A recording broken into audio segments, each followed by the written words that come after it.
문화가 다르면 언어, 생각, 의미가 다르다고 말할 수가 있겠습니다.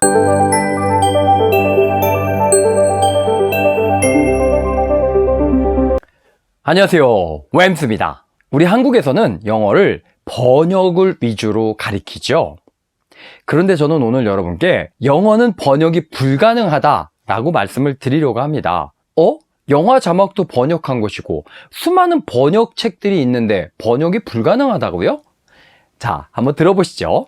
제가 논문을 공부해서 오형식의 역사에 대해서 설명을 드렸었을 때 1904년에 영국의 찰스 탈벗 언니언이라는 왕리 워학원의 학자가 그 당시 영국인들이 사용하는 영어를 분류한 문법책이 오형식이라고 말씀을 드렸었습니다. 그리고 그 당시 영국에서 쏟아지는 현대 기술들을 일본이 받아들이고 싶었으나 언어라는 장벽으로 인해 일본어로 변환할 수 있는 장치가 필요했었던 때에 1917년 호소에라는 국립어학원의 학자가 옥스퍼드를 방문해서 오형식 문법책을 만나고 그것을 들여와서 자신의 나름대로 정립을 해서 출간을 했고, 영어를 일본어로 번역할 수 있는 도구가 필요했던 일본의 요구와 맞아들여서 일본의 모든 대학이 이 오형식을 가르치게 되었었습니다. 그리고 일제강점기였던 우리나라에 일본이 근대화 학교를 세우면서 오형식이 자연스럽게 들어오게 되었고, 그래서 우리가 오형식을 당연하게 배우게 되었던 것이라고 말씀을 드렸었습니다. 자, 이 역사에서 보듯이요, 오형식은 바로 그 번역을 위한 도구입니다. 그런데 스티븐 크라센이라는 언어학에 있어서 권위가 있으신 박사님은 말하기를요, 언어학습의 정서적 장벽이 중요하다라고 말하고 있습니다. 이 정서적 장벽을 다른 말로 하자면은 문화라고 할 수 있습니다. 언어는요, 생각, 의미를 전달하기 위한 도구입니다. 그리고 문화라는 것은 그 집단, 그 사회의 사고, 생각이라고 할 수 있습니다. 언어라는 것은 그 사회, 그 집단의 문화, 생각을 표현하는 것이라고 할 수 있기 때문에요, 문화가 다르면 언어, 생각, 의미가 다르다고 말할 수가 있겠습니다. 그러다 보니 1대1로 그 언어가 딱 매칭되는 것은 찾기 쉽지 않을 것입니다. 예를 들어 보겠습니다. 한국어는 표현이 풍부한데 영어는 표현이 부족해서 한국어에는 있지만 영어에는 없는 표현들이 많다라고 합니다. 자, 이런 것들이 있지요. 짝사랑, 정, 한, 효, 답답하다, 내숭. 한국어에는 있지만 이런 것을 영어로 표현하기가 쉽지가 않습니다. 그리고 눈치를 보다라는 표현도 있습니다.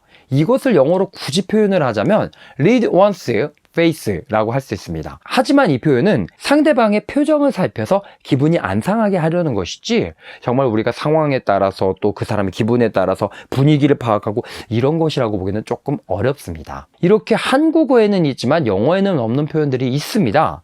그러면 영어에는 있지만 한국어에는 없는 표현들은 없을까요?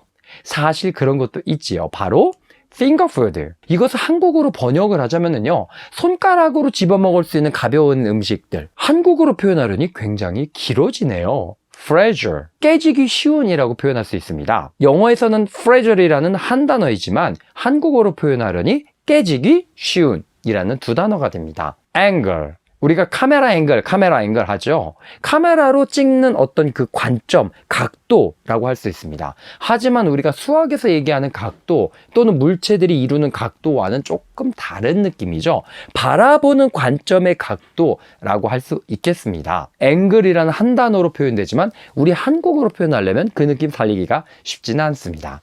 루틴, 일상에서 매일 반복적으로 돌아가는 것들, 그냥 매일매일 이루어지는 것들을 루틴이라고 합니다. 이 또한 한국어로 표현하기가 쉽지가 않습니다. 이 외에도 참 많은 표현들이 있습니다. 이렇게 영어에서는 한 단어로 표현되지만 한국어로 표현하면 여러 단어가 될 수밖에 없는 단어들도 많이 있습니다. 그렇다 보니까요, 그 느낌을 제대로 살리기 어려운 단어들도 꽤 많습니다. 예를 들자면 naughty라는 단어는요, 사전을 찾아보면 무례한, 버릇없는 이런 뜻으로 표현이 되어 있습니다.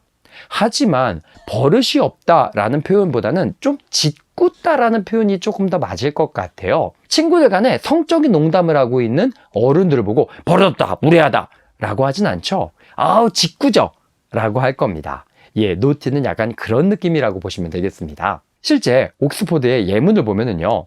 He always buys her naughty underwear for her birthday. 참 짓궂은 남자네요. 매년 그녀의 생일에 좀 야한 속옷을 사나 봅니다. naughty underwear. 좀 짓궂은 속옷을 사나 봅니다. 이렇게 naughty란 단어는 짓궂다라고 표현할 수 있는데요. 그 느낌 살리기가 사실은 우리말로 표현하기가 조금 어렵습니다. 팝이라는 단어는 어떻습니까? 우리가 팝콘 하면 뭔가 팍 터진 콘이다 라고 생각을 합니다. 실제 사전을 찾아봐도요. 팝뮤직 비격식으로 아빠라고도 한답니다. 펑 하는 소리가 나다, 펑 하고 터지다 라고 표현이 되어 있습니다. 하지만 팝이 뭔가 터지다라는 느낌이라고 하기에는 조금 부족한 것 같아요. 팝업북이라는 것이 있습니다. 이 팝업북이라는 것은요. 이렇게 펼치면 입체적으로 튀어나오는 그런 책을 팝업북이라고 하지요. 이것이 뭔가 터지는 느낌이라고 하기엔 좀 어렵죠. 튀어나온다라고 할 수 있겠습니다. 또 다른 표현인 팝업 스토어를 봐도요. 뭔가 갑자기 생겼다가 얼마 뒤에 없어지는 그런 것을 팝업 스토어라고 하죠. 이벤트성 스토어를 팝업 스토어라고 합니다.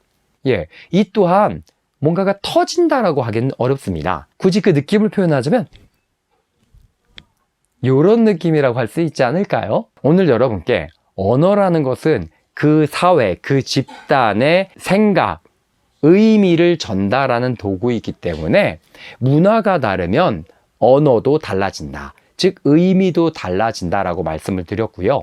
그렇기 때문에 직접적인 번역은 실질적으로 불가능하다라고 말씀을 드렸었습니다. 우리가 번역을 해도 그 느낌을 직접적으로 살려내기가 거의 불가능합니다. 여러분들이 지금까지는 영어를 번역으로 배워오셨지만 이제는 그들의 문화를 이해하시고 영어를 언어로 익히심으로써 여러분들이 표현하고 싶은 것을 영어로 마음껏 표현하는 그날까지 웸스와 함께 취업! 오늘은 여기까지. That's it for today!